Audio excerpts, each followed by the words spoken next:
In October of the year 79, over Pompeii, the sky split open. A colossal roar hurled a column of smoke and ash all the way to the edge of the atmosphere. Hours later, waves of fire and scorching gas swept down from the mountain. They vaporized Herculaneum in an instant. Soon after, they overwhelmed Pompeii, condemning the last survivors to death.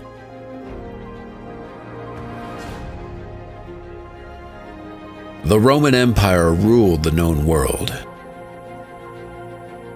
It was the Pax Romana, a time of order, prosperity, and unshakable confidence in the permanence of its civilization.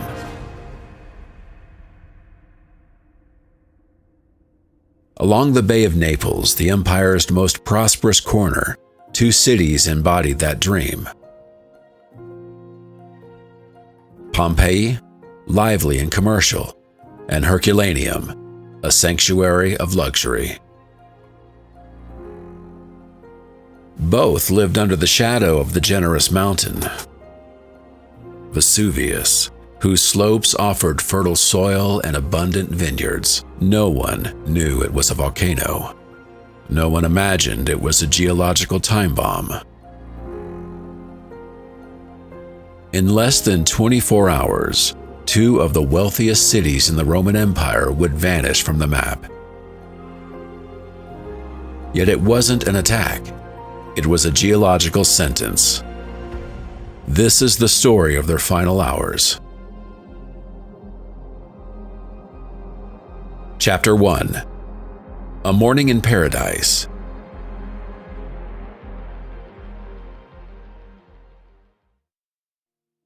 Dawn breaks on October 24th in the year 79. Nowhere else in the vast Roman Empire is life sweeter or more vibrant than along the Bay of Naples.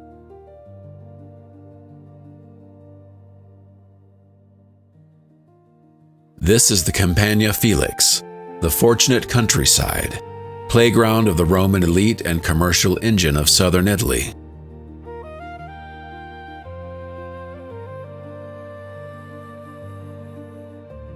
Morning air drifts in cool and clean, and the sun rises over the mountain that shapes the entire landscape, an impressive, calm, green presence known to everyone as Vesuvius.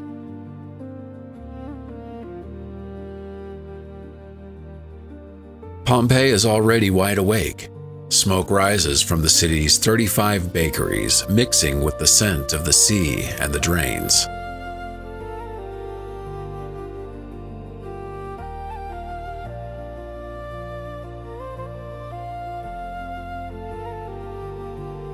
Its streets pulse with life.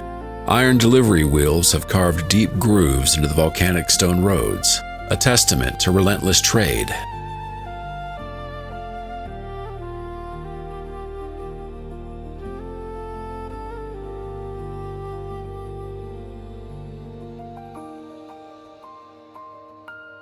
Thermopylae, the ancient world's fast food stalls, are opening, serving warm wine and porridge to dock workers and slaves just starting their day.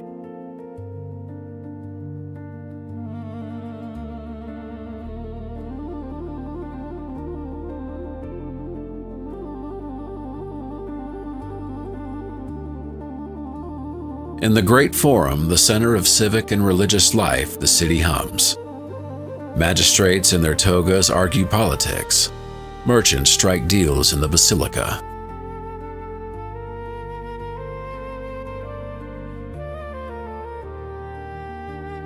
On building walls, red campaign graffiti announces the upcoming elections. Vote for Caecilius. The neighbors of Popedius Secundus ask that he be elective aedile.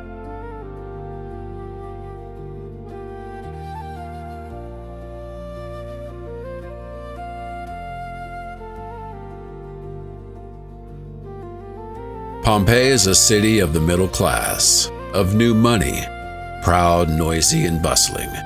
20,000 souls live here, and each one has plans for the day.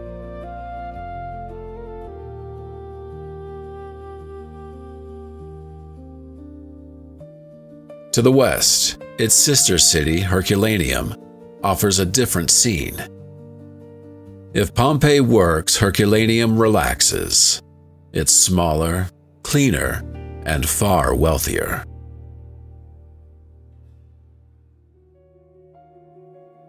Rather than a commercial hub, it's an exclusive seaside resort. Senators and Roman aristocrats keep their villas here, built on terraces that step down toward the shore. Their mosaics are exquisite, their gardens manicured.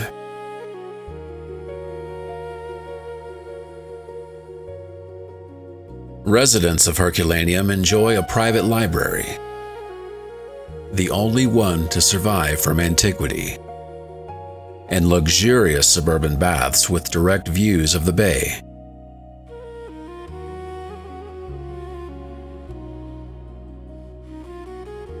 Life here is serene, cultured, and sheltered from Pompeii's noise. It is the pinnacle of Roman leisure.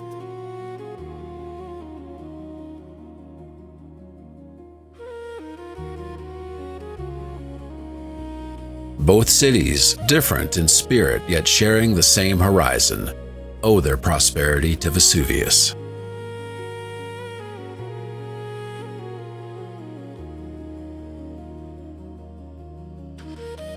To them, it isn't a threat, but a garden. Its slopes coated in rich black soil produce Vesuvinum, one of the region's most prized wines.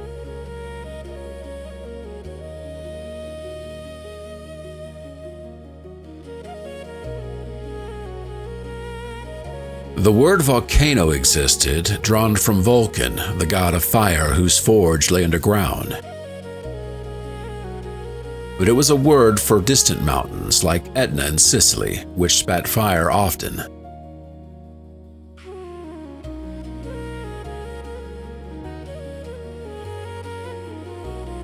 Vesuvius did not. It had been silent for at least 700 years. To the people, it was simply a mountain, a provider, a backdrop to paradise.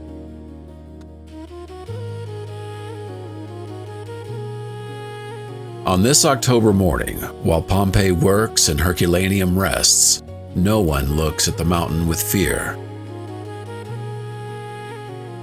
No one realizes that the fertile ground beneath their feet exists because of ancient, violent eruptions. No one knows the mountain is no garden at all, but a sleeping giant, one whose awakening is imminent.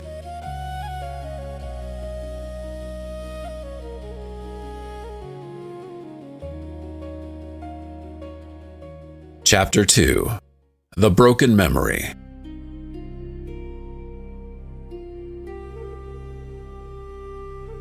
But paradise had cracks. For those who knew how to look, the clearest morning had come 17 years earlier.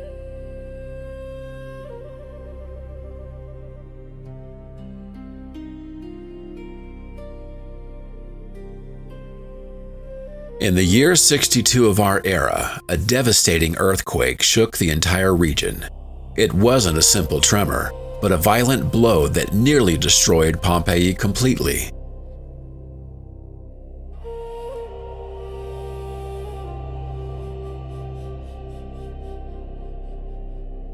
The damage was catastrophic. The Temple of Jupiter, the city's most important sanctuary, collapsed. Lead pipes that brought fresh water to fountains and homes split apart, leaving the city thirsty.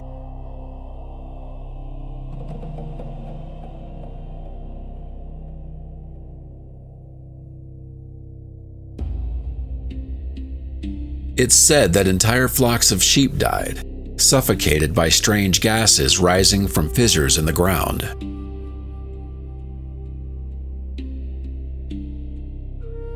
Everywhere, statues of gods and emperors toppled from their pedestals and shattered on the pavement.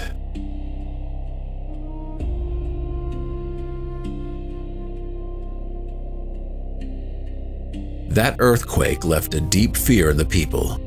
Many abandoned the region forever, unable to bear the idea that the ground beneath their feet could betray them again.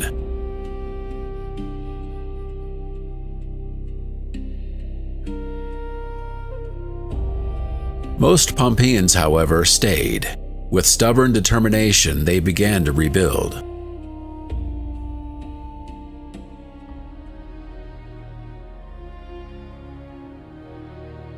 "17 years later, in the year 79, Pompeii was still in many ways a city under construction. Wooden scaffolding leaned against facades of nearly every street. Piles of sand and lime sat ready to mix for repairing damaged walls.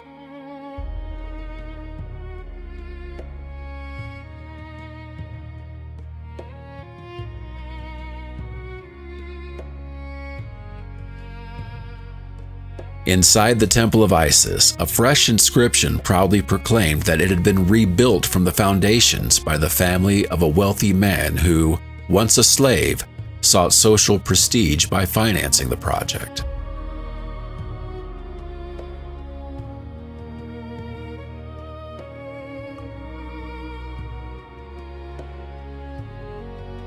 The city was patching itself together, becoming larger and more dazzling than before, covering the scars of the past with bright new colors.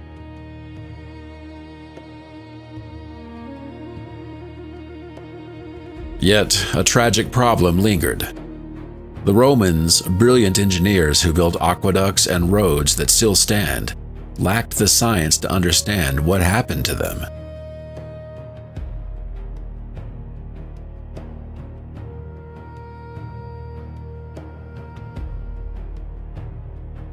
They didn't connect the earthquake to the mountain looming above. To them, earthquakes weren't earthly processes. They were matters of the gods. They believed it was Neptune's anger, the god who shook the sea and land alike.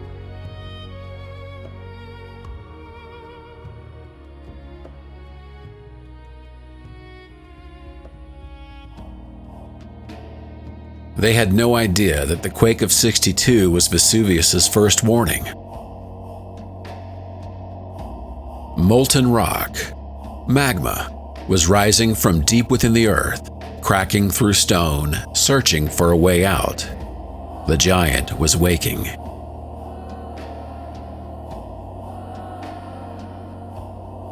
In the years that followed, tremors continued. They became routine, no different from summer heat or winter rain.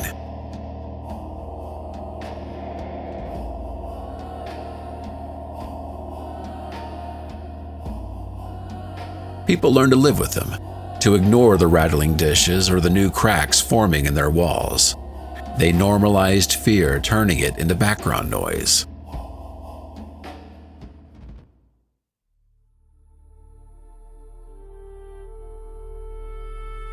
So when the ground trembled again in October of '79, no one ran. No one glanced at Vesuvius in terror.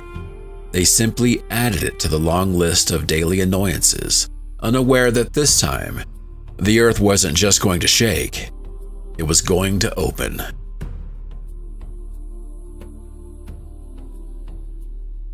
Chapter 3: The Ignored Warnings.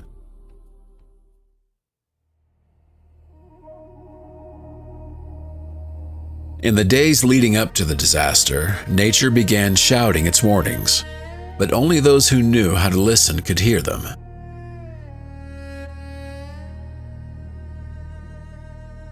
Across the farms around Vesuvius, wells started drying up in strange and sudden ways. Rain wasn't the issue. Extreme heat rising from underground was evaporating the water before it could reach the surface.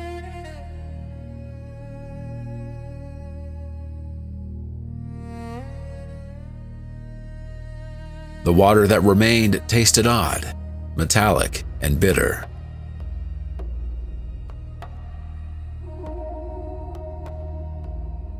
The air changed as well. A foul smell like rotten eggs drifted on the breeze.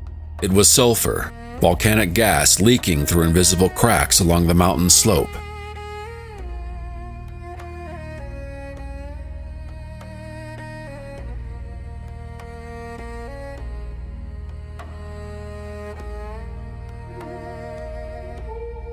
Animals, always more sensitive than humans to hidden dangers, were the first to react.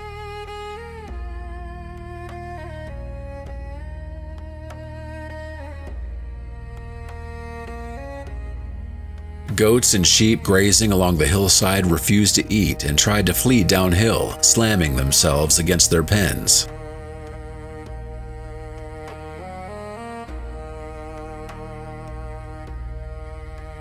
City dogs howled at night with no clear reason.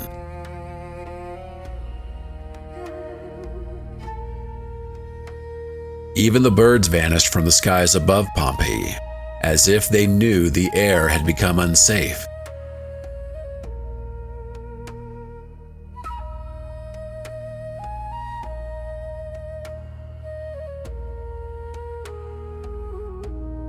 Along the coast, fishermen began hauling in empty nets, or worse, nets full of dead fish floating belly up in the bay's warm waters.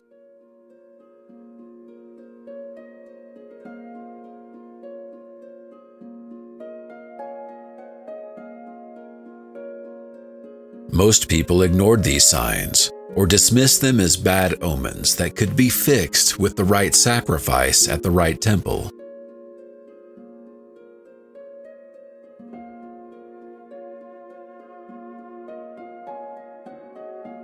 But on the opposite side of the bay, at the naval base in Misenum, one man saw everything through a different lens. His name was Pliny the Elder. He was the admiral of the Roman imperial fleet. But above all, he was a scientist, a man driven by insatiable curiosity.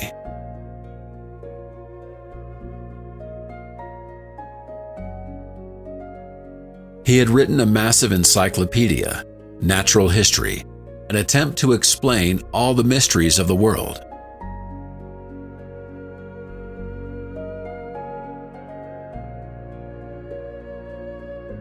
To Pliny, the dead fish and the sulfur smell weren't messages from angry gods. They were pieces of a natural puzzle he was determined to solve.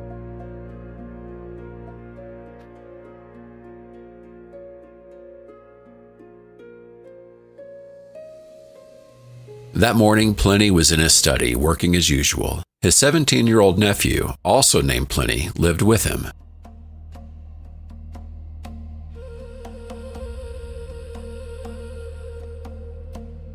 While the young man tried to focus on his rhetoric books, his uncle, the admiral, took notes, fascinated by the strange reports arriving at his desk.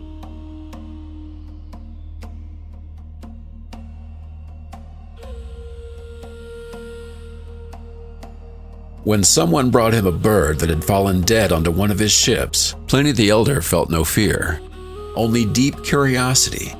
He examined the creature, searching for signs of illness or poison.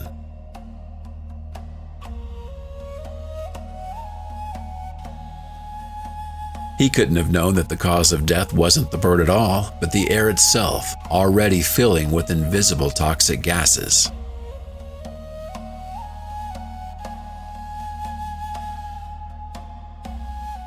Pliny the Elder believed wholeheartedly that reason could explain anything, but that confidence was about to collide with a force beyond human logic.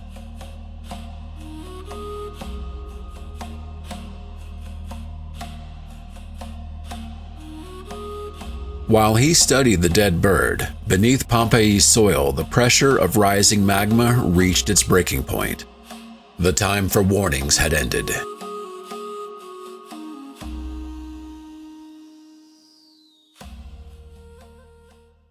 Chapter 4. The Ash Column.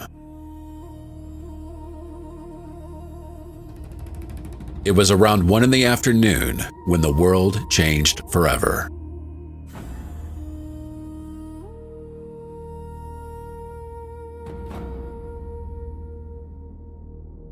Inside Vesuvius, the pressure of magma that had been building up for centuries finally broke through the rock sealing the crater. The hard stone plug that had kept the volcano asleep shattered into 1,000 pieces.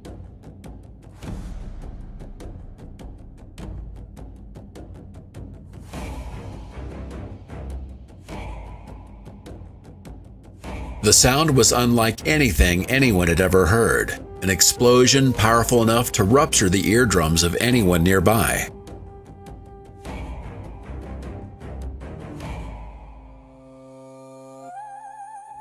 In Pompeii, the ground shook so violently that people were thrown off their feet.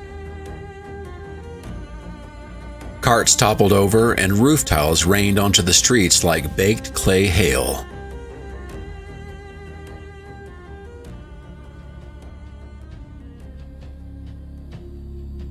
The worst danger, however, wasn't on the ground. It was in the sky. From the torn open summit, a monstrous column of ash, gas, and rock shot upward at supersonic speed.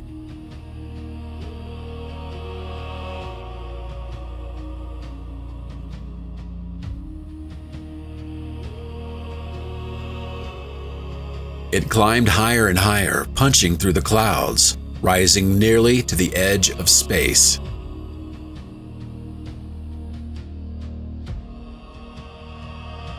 In Misenum, across the bay, young Pliny and his mother were on their terrace when they saw it. Years later, Pliny would write the only first-hand account we have of that moment.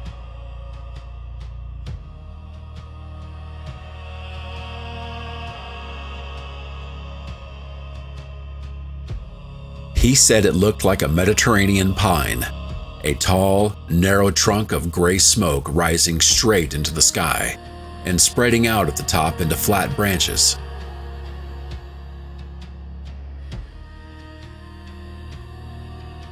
That description was so exact that today, 2,000 years later, volcanologists use the term Plinian phase to describe this kind of explosive eruption.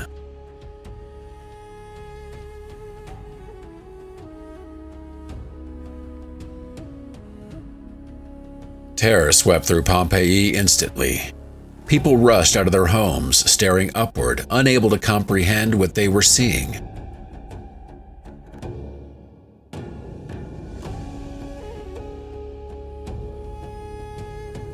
The midday sun vanished behind the massive cloud. A cold, unnatural shadow fell across the city.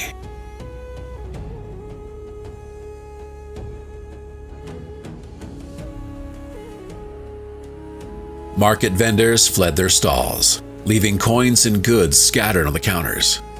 Bakers abandoned bread still in the oven. In the bathhouses, people ran into the streets naked or half-dressed.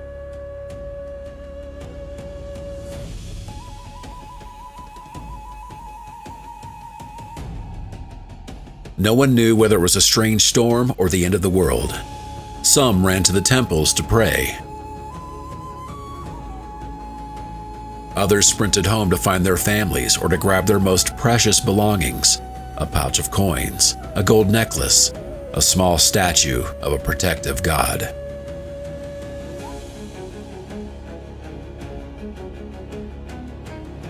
That choice, to return home instead of fleeing immediately toward the city gates, would be fatal for many, because the towering pine-shaped column was not going to stay in the sky forever.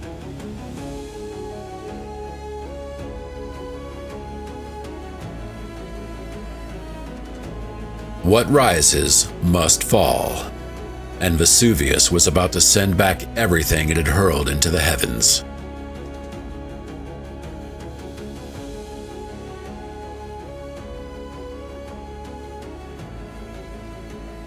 Chapter 5: The Burning Snow. Shortly after 1 in the afternoon, something began falling from the sky over Pompeii. At first it seemed harmless. Small white stones, light as air, about the size of a pea. The Romans called them lapilli, little stones.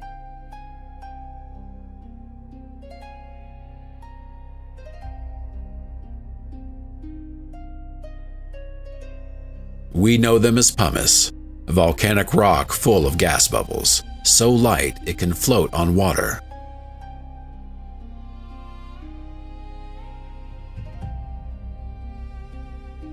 They drifted down gently like a strange snowfall in the middle of autumn. They tinkled as they hit the tile rooftops and bounced across the stone-paved streets.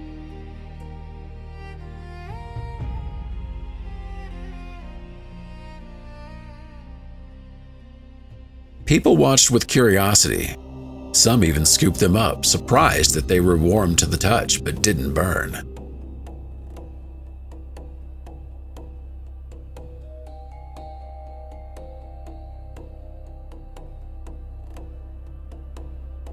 It was a moment of confusion, not yet full panic. Many thought it was just an odd hailstorm that would soon pass. They kept trying to gather their belongings or find family members lost in the initial chaos.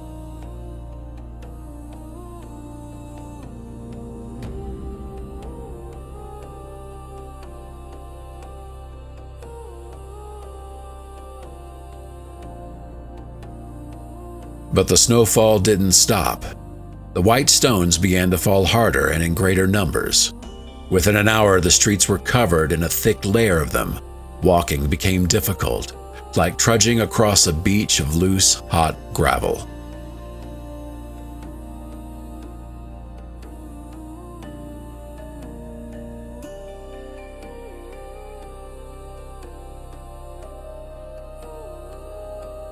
What saved some and doomed others came down to something as simple as the wind.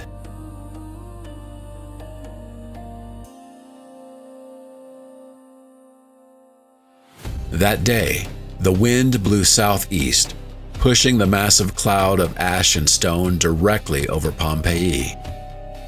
The city sat squarely in the bullseye.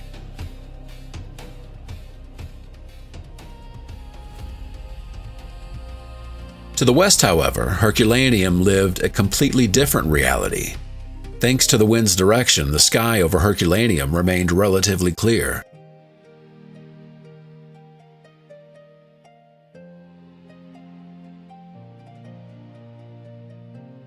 They could see the monstrous column of smoke rising from the volcano, but almost nothing fell on them.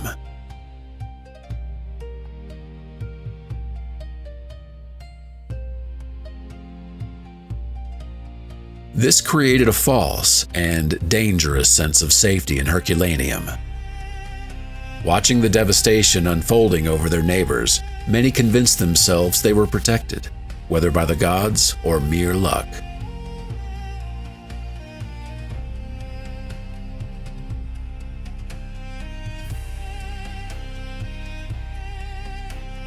Some took advantage of the calm to flee, but others chose to stay, believing the worst would pass them by.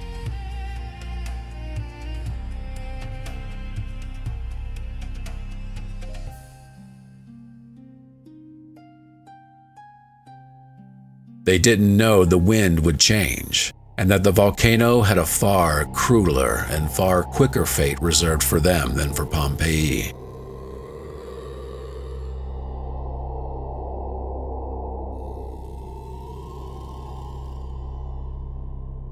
Meanwhile, in Pompeii, the white snow kept falling, piling up slowly hour after hour, beginning to bury the city beneath a hot, pale blanket.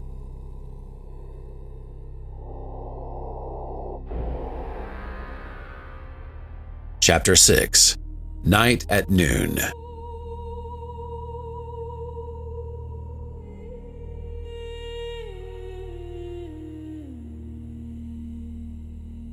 As the afternoon wore on, the situation in Pompeii shifted from strange to desperate.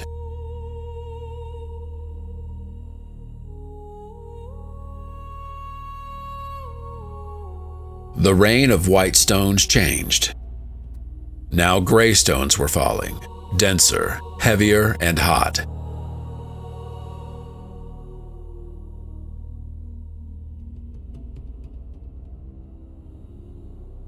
Even though it was only 3 or 4 in the afternoon, Pompeii was plunged into night. A total suffocating darkness broken only by lightning crackling inside the volcanic column and by the red glow blazing at the summit of the mountain.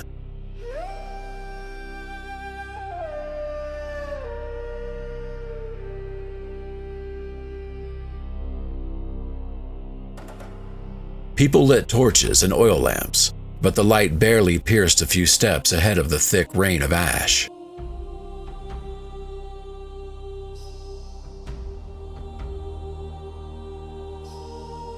Every family then faced a terrible dilemma: stay or flee.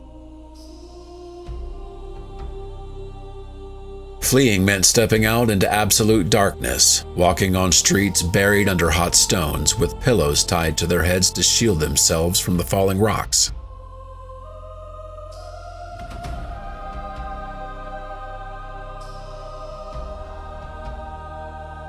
It meant abandoning everything they owned and risking getting lost or being trampled by terrified crowds at the city gates.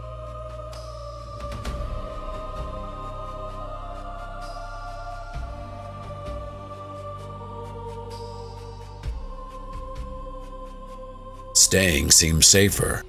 Roman houses with their thick stone walls offered solid protection from the hail of rocks.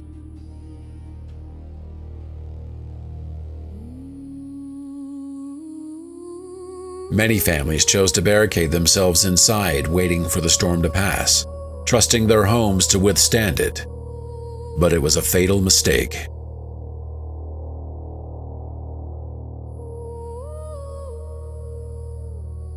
Pumice stones are light on their own, but millions of them weigh tons.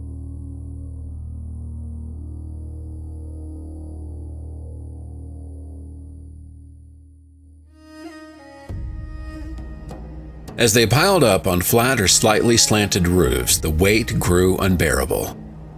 Wooden beams began to groan and bend.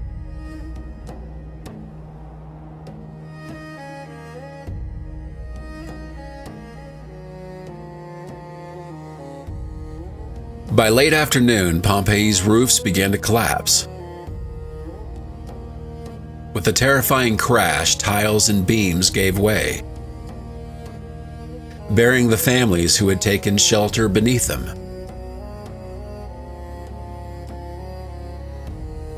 Those who survived the initial collapse were trapped under the rubble, while ash continued to pour through the roof of the hole, slowly burying them alive. The homes meant to protect them became their tombs.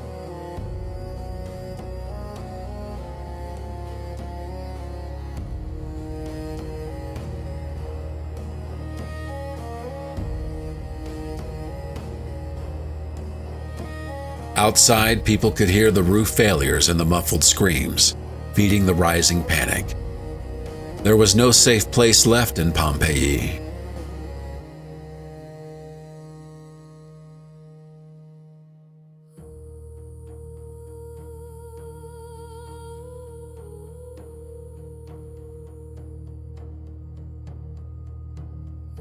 Chapter 7: The Rescue Mission.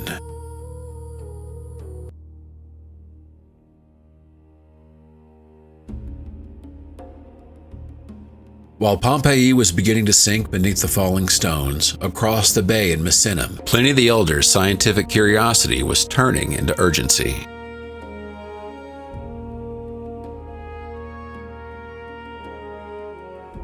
Early that afternoon, when the strange cloud first appeared, Pliny had ordered a light, fast boat to be prepared. He wanted to cross the bay and get close enough to study the phenomenon with his own eyes.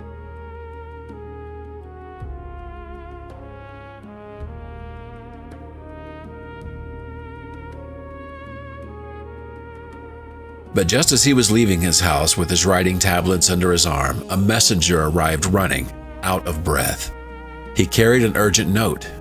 It was from Rectina, a friend of Pliny who lived in a villa at the foot of Vesuvius near Herculaneum.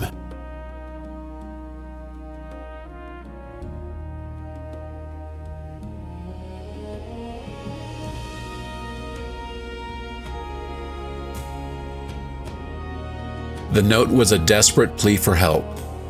Rectina explained that she was terrified by what was happening and that there was no way to escape by land. Roads were blocked or too dangerous.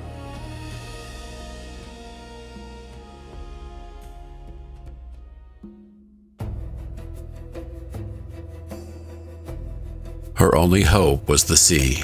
She begged Pliny, the admiral of the most powerful fleet in the world, to rescue her. Pliny realized this wasn't just an interesting natural event. It was a human catastrophe.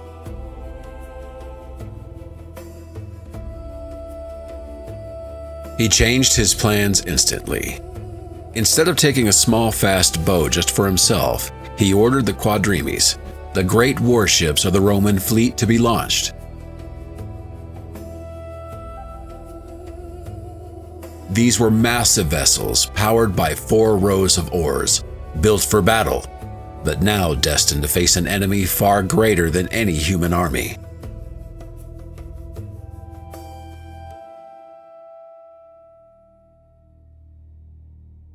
It became the first organized naval rescue mission in recorded history. Pliny wasn't only trying to save Rectina. He intended to evacuate as many people as possible from the doomed coastline.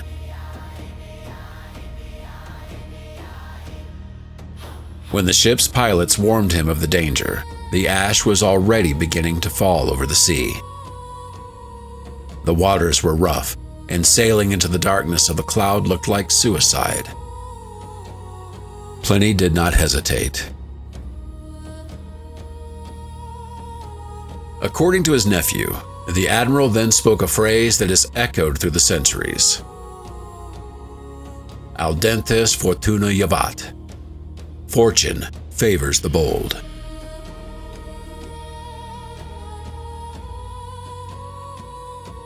With that command, the Roman fleet set out directly into the heart of the volcanic storm in a heroic attempt to snatch lives away from the mountain.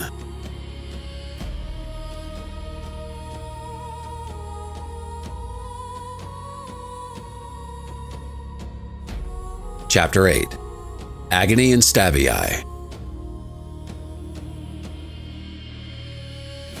Pliny's brave fleet never reached Herculaneum.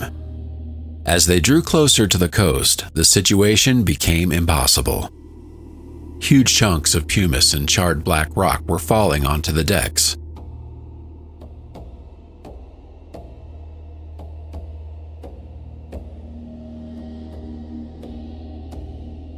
The sea itself seemed to have gone mad, suddenly shallow, filled with sandbanks created by the debris the mountain was spewing out. It was impossible to land without running the ships aground and condemning them to certain destruction. Faced with the inability to reach Rectina, Pliny made a quick decision. He ordered the pilot to turn south towards Stabii, a town on the opposite side of the bay where his friend Pomponianus lived.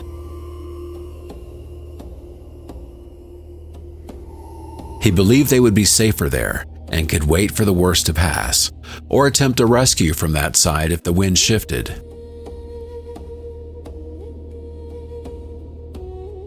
They reached Stabii later in the afternoon. There they found Pomponianus and his family terrified, ready to flee but trapped because of the wind blowing violently towards the shore, making it impossible for any ship to set out. Pliny, a Roman Stoic to the core, tried to calm their fear with his own composure. He embraced his friend, offered reassurance, and to prove there was no immediate danger, asked for a bath.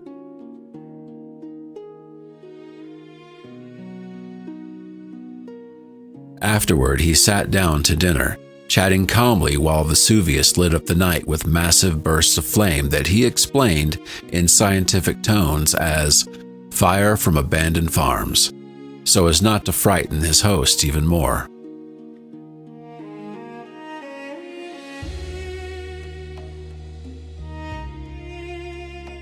Once the meal was over, he astonishingly went to sleep. Perhaps it was genuine exhaustion, or perhaps it was his last great performance or calm meant to comfort everyone around him.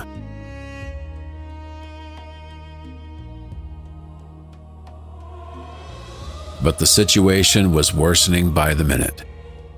The courtyard of the house was filling with so much pumice and ash that had Pliny slept any longer, he would have been sealed inside his room.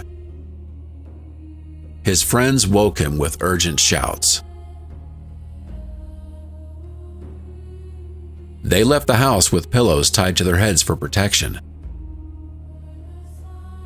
Then they headed to the beach to see whether the sea had calmed enough to escape by boat. Yet the water remained wild, driven by an unrelenting onshore wind.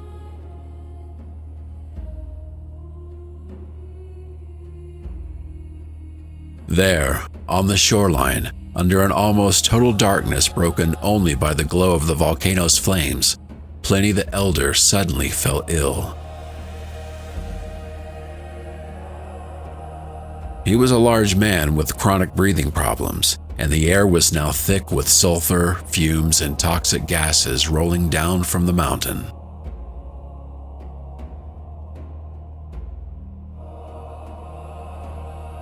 He asked for a little cold water. He drank twice. Then, trying to stand with the help of 2 slaves, he collapsed immediately. The poisonous gases, heavier than air, had collected at the ground level, suffocating him. His body was found 2 days later. Once daylight returned, it was intact without injuries, and he looked more asleep than dead.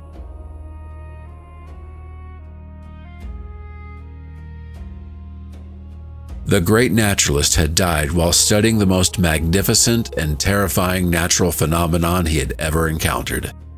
His curiosity had carried him all the way to the end.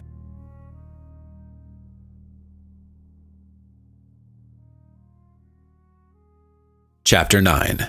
The False Calm.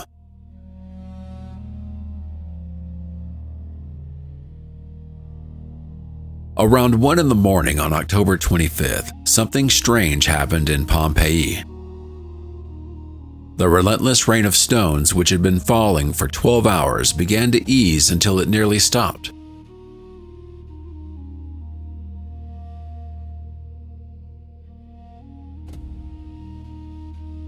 After the deafening roar of collapsing buildings and the constant rattle of millions of falling rocks, a sudden silence settled over the city.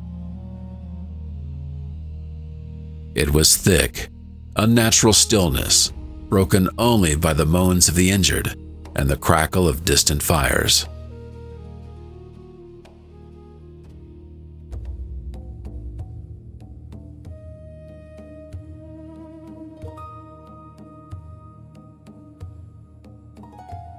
For 1,000 survivors crouched in the safest corners of their homes or trembling in their cellars, that silence felt like a gift from the gods.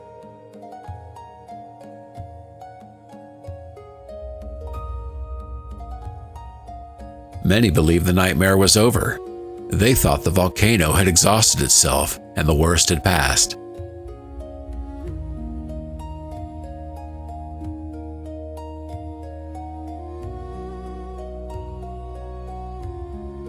Slowly and with fear, people began to emerge from their shelters. What they found was a city beyond recognition. The streets had vanished beneath a deep blanket of gray pumice stone.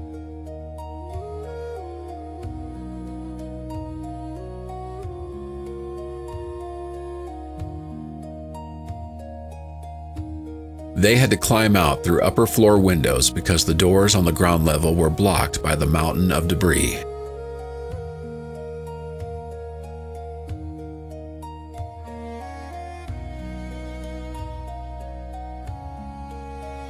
They walked across the rooftops of their own city, stumbling into the darkness, guided only by flickering torches.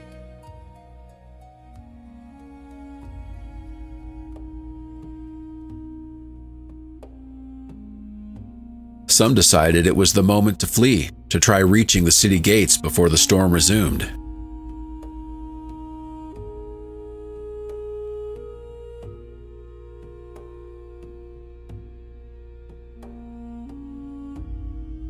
Others, exhausted and disoriented, chose to wait for sunrise, convinced that daylight would bring salvation.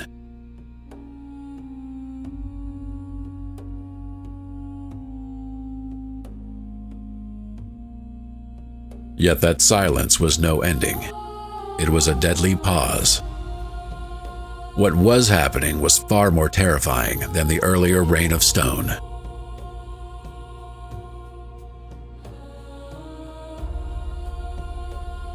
The massive column of ash and gas that had stood over the volcano for hours, held aloft by the immense pressure rising from the earth, was beginning to lose strength.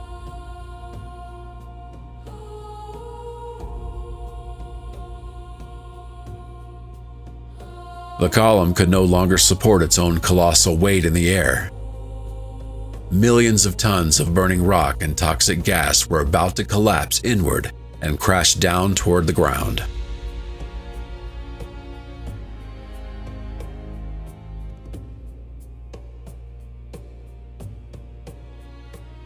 Nature had offered the people of Pompeii a cruel false hope. That silence was merely the moment when the executioner raised the axe before the final blow. The true horror, the kind no one would survive, was just about to begin.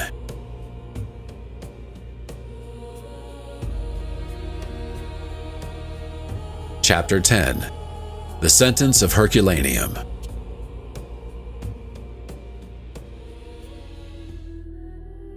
Around 1:30 in the morning, the towering column above Vesuvius collapsed.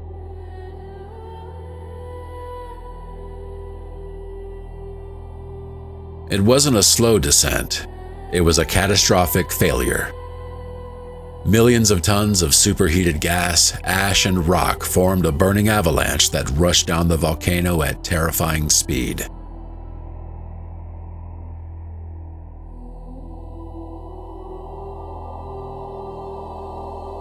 Scientists call this a pyroclastic flow, a technical label for what is essentially a hurricane of fire.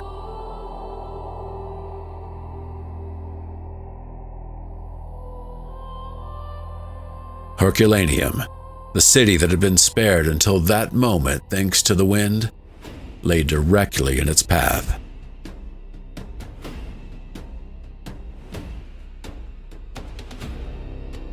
The scorching clouds struck the town with unimaginable force. Air temperature soared instantly. There was no chance to run, not even enough time to understand what was happening.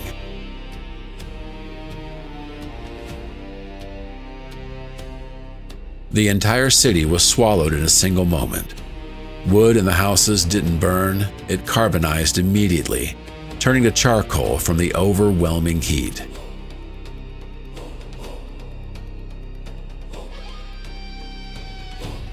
Down on the shore, hundreds of people waited desperately for rescue boats that would never come.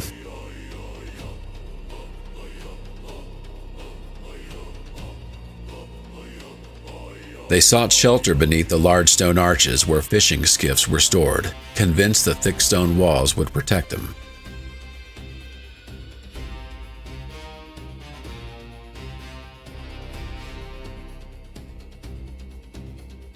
Instead, those vaults became deadly traps. When the boiling clouds swept inside, death came in an instant. Not by slow suffocation, but in a far quicker, far more violent way. The heat was so extreme that their bodies experienced immediate thermal shock, their muscles contracting violently in less than a heartbeat.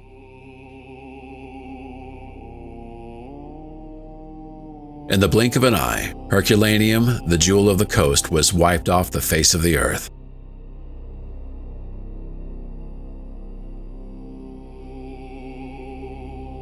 It was buried under a thick layer of molten volcanic debris which, as it cooled, solidified into rock and sealed the city for nearly 17 centuries.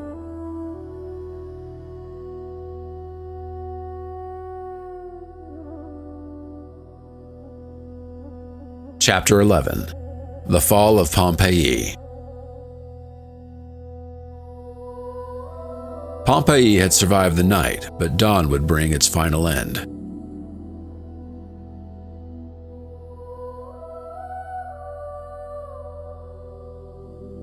Early in the morning, a new series of pyroclastic surges swept down from the volcano. The first wave stopped just short of the city walls, but the fourth was unstoppable.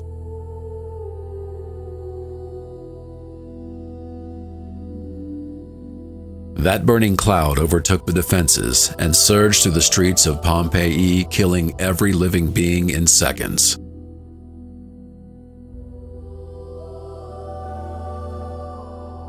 It didn't vaporize its victims instantly, as it had in Herculaneum. It did something different. Something that would leave a haunting mark for future generations. The intense heat cooked the bodies. People's muscles contracted violently, pulling their arms and legs inward.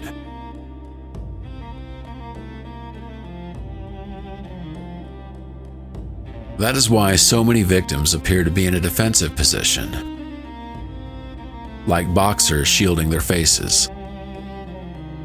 Scientists call it the pugilistic posture.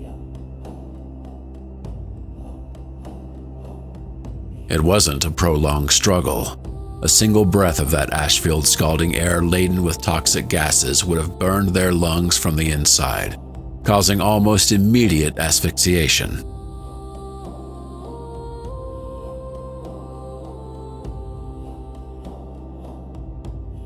It was then that most of the remaining inhabitants of the city died. Entire families were found embracing in their homes.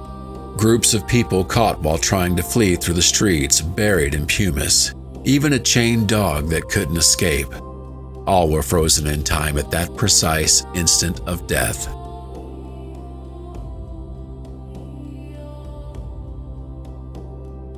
Volcanic ash, fine as powder, quickly covered their bodies. Over time, that ash hardened, forming a rocky shell around them.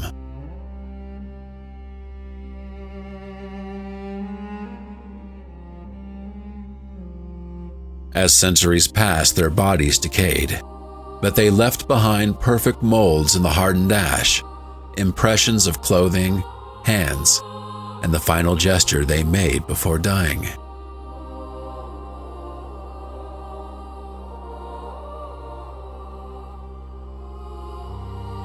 These hollow cavities, filled with plaster by modern archaeologists, have given us the most moving and iconic images of the tragedy, the molds of Pompeii's victims.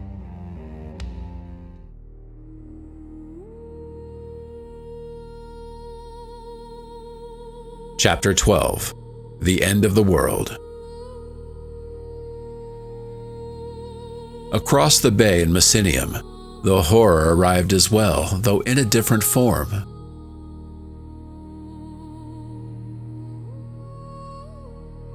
Pliny the Younger, who was 18 at the time, left us an account that is not the story of a hero, but of a terrified teenager who believed the end of the world had come.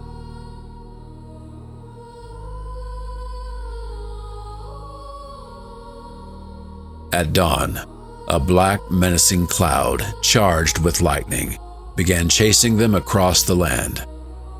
Pliny and his mother decided to flee the city before becoming trapped. They joined a panicked crowd that shoved and screamed in the darkness.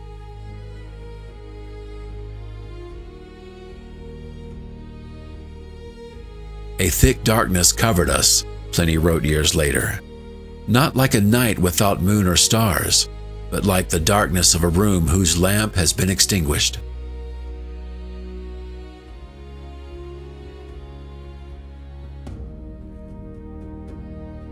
Terror was absolute. The screams of women echoed through the gloom, mixed with children's cries and men calling out for their fathers, their sons, their wives, recognizing one another only by their voices. Many begged the gods for help, but just as many insisted there were no gods anymore, that this was the final and eternal night of the world.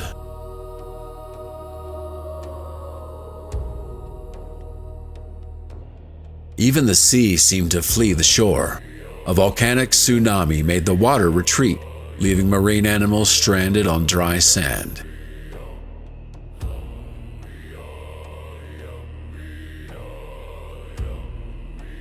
In the middle of this chaos, Pliny had a dark thought he later confessed. I might boast that not a groan, not a cowardly word escaped me amid such dangers, were it not for the fact that I believed I was perishing with the world, and the world with me, which was a great comfort for my death.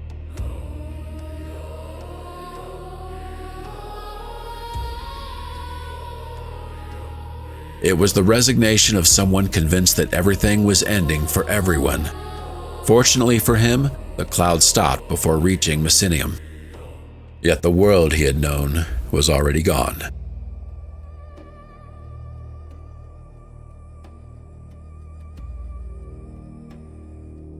Chapter 13.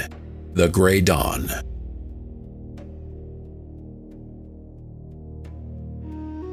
When the fury of the volcano finally subsided, sunlight returned to the Bay of Naples, but the light revealed a landscape no one could recognize.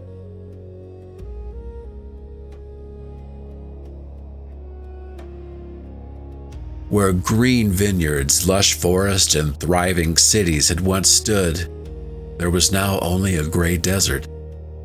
A vast plain of ash and volcanic mud covered everything.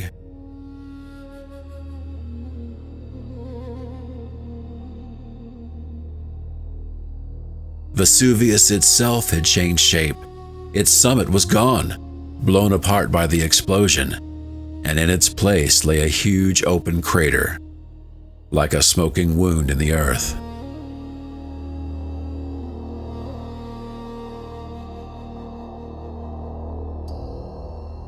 The coastline had shifted as well. The sea had been pushed back by the millions of tons of debris that had fallen. Places once bordering the shore now lay far inland.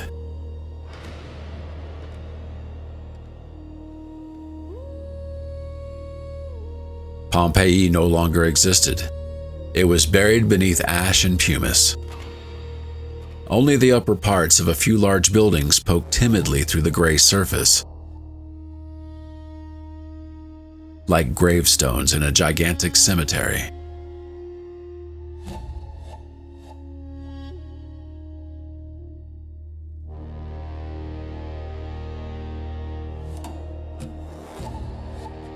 Herculaneum had suffered an even worse fate. It was entombed beneath volcanic mud that hardened into solid rock as it cooled, erasing any trace that a city ever stood there.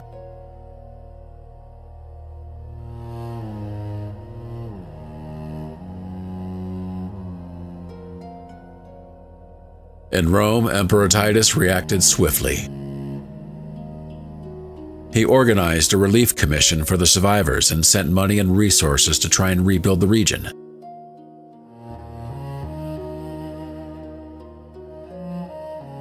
But it soon became clear that the task was impossible. The devastation was absolute. The ground was unstable, the air still poisonous in places, and there was simply nothing left to rebuild upon.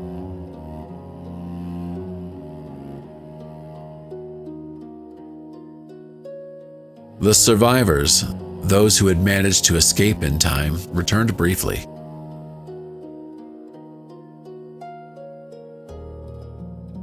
Some tried desperately to dig tunnels through the ash to recover their belongings, but most simply stared at the gray plain, mourned their dead, and left forever, carrying with them only the memory of the day their world ended.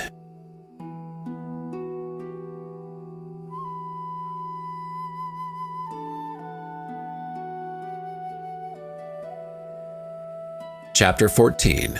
Oblivion.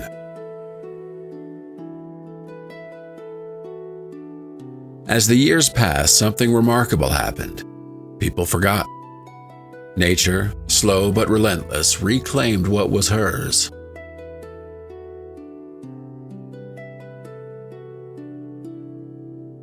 Rain washed away the loose ash. New plants took root in the volcanic soil, which turned out to be incredibly fertile. Where streets and houses once stood, forests and fresh vineyards began to grow. Farmers returned to cultivate the slopes of Vesuvius, drawn by the richness of the land. unaware or unwilling to remember what lay beneath their feet.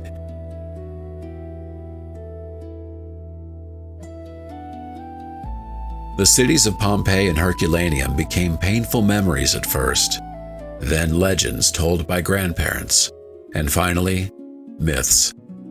Their names vanished from maps.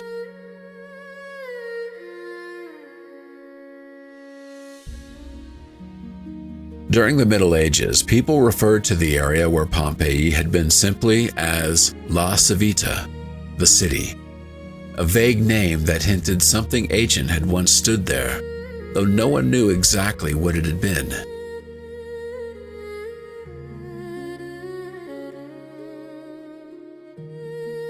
From time to time, a farmer plowing his field would turn up a carved piece of marble or an old coin, but he regarded it merely as a curiosity.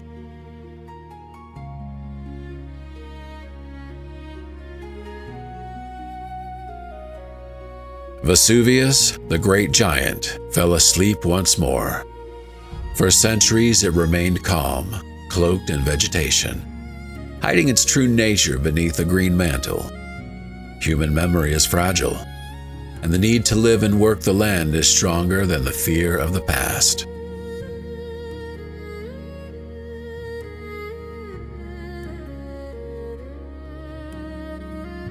And so nearly 1,700 years passed. Two great Roman cities, perfectly preserved in their final moment, slept underground, waiting for the day when someone, by accident, would find them again and awaken their ghosts.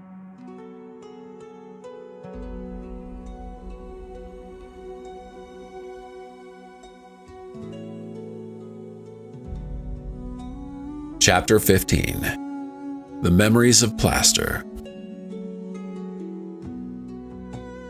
Oblivion ended in 1748 when the King of Naples ordered excavations to search for ancient statues for his palace. What they found was far more than art. It was an entire city frozen in time. Pompeii began to emerge into the light.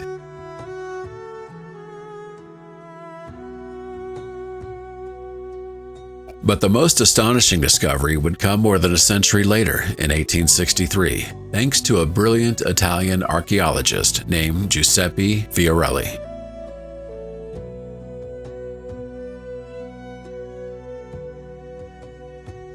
During the excavation, workers often came across strange voids in the hardened ash layer. Inside those hollows were human bones. Until then, no one had paid them much attention. Fiorelli had a brilliant idea.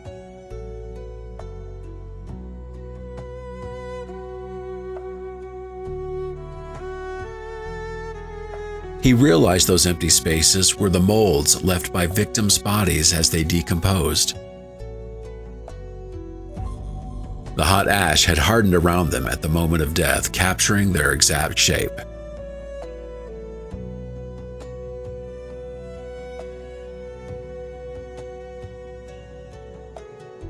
Fiorelli ordered his men that whenever they found one of these voids, they must not break it. Instead, they were to pour liquid plaster into it through a small opening, wait for the plaster to harden, and then carefully remove the surrounding ash.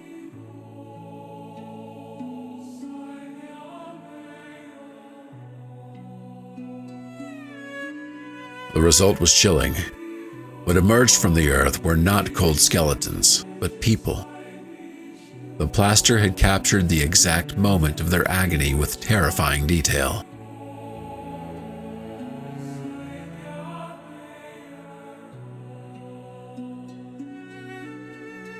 Their clothing, their facial expressions, even the tension in their muscles during their final seconds of life could be seen.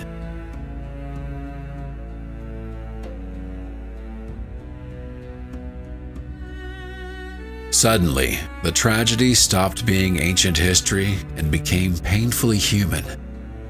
One cast showed a mother trying to shield her child with her own body.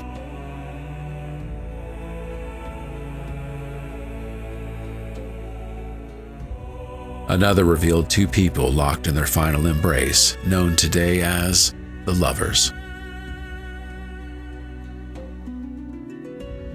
One showed a slave still wearing his chains, unable to flee.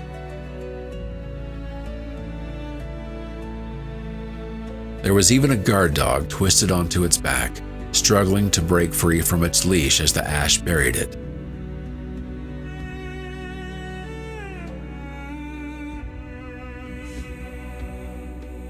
These casts are petrified memories of fear.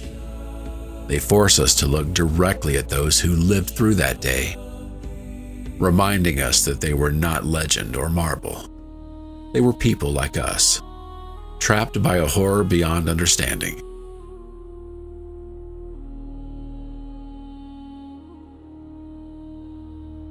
Chapter 16. The Latent Threat. Today, Pompeii and Herculaneum are two of the most visited archaeological sites in the world.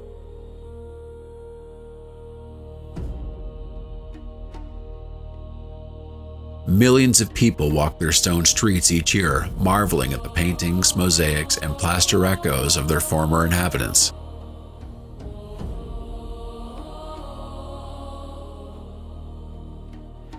It's easy to think of them as a museum, as a tragedy that belongs solely in the past. But to understand Pompeii's true meaning, you only need to look up. Vesuvius is still there.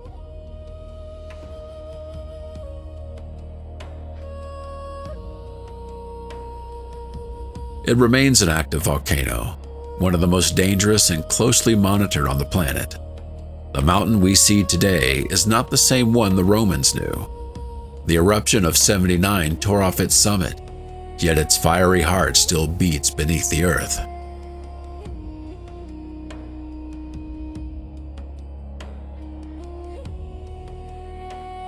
And the danger is greater than ever, not because the volcano is more violent, but because we are closer.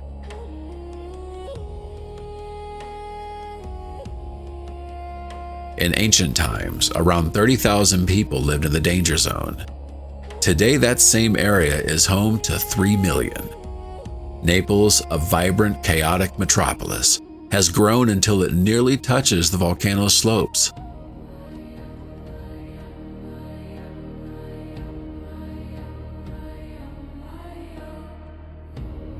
Italian authorities have mapped out a high-risk area known as the Zona Rossa, the Red Zone. About 700,000 people live within it. The town's built directly over the volcanic deposits of past eruptions.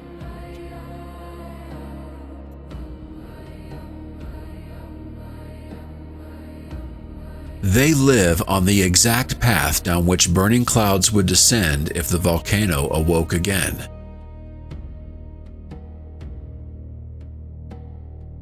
Scientists watch with every breath of the volcano, 24 hours a day.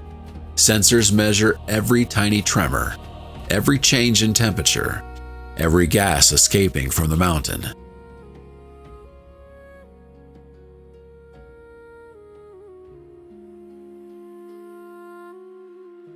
Its last major eruption took place in 1944, a reminder that its silence is never permanent.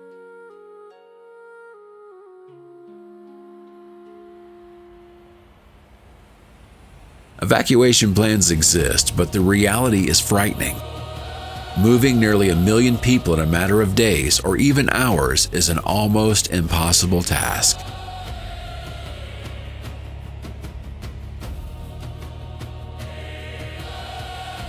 That's why what happened in Pompeii doesn't belong only to books or museums. It's a voice that still warns us from the silence of the earth.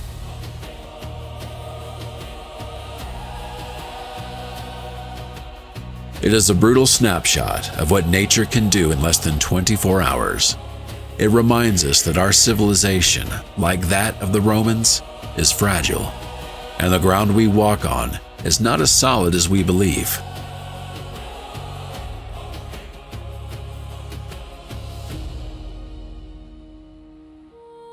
Vesuvius still watches over the bay in silence, reminding us that the giant is not dead, only asleep.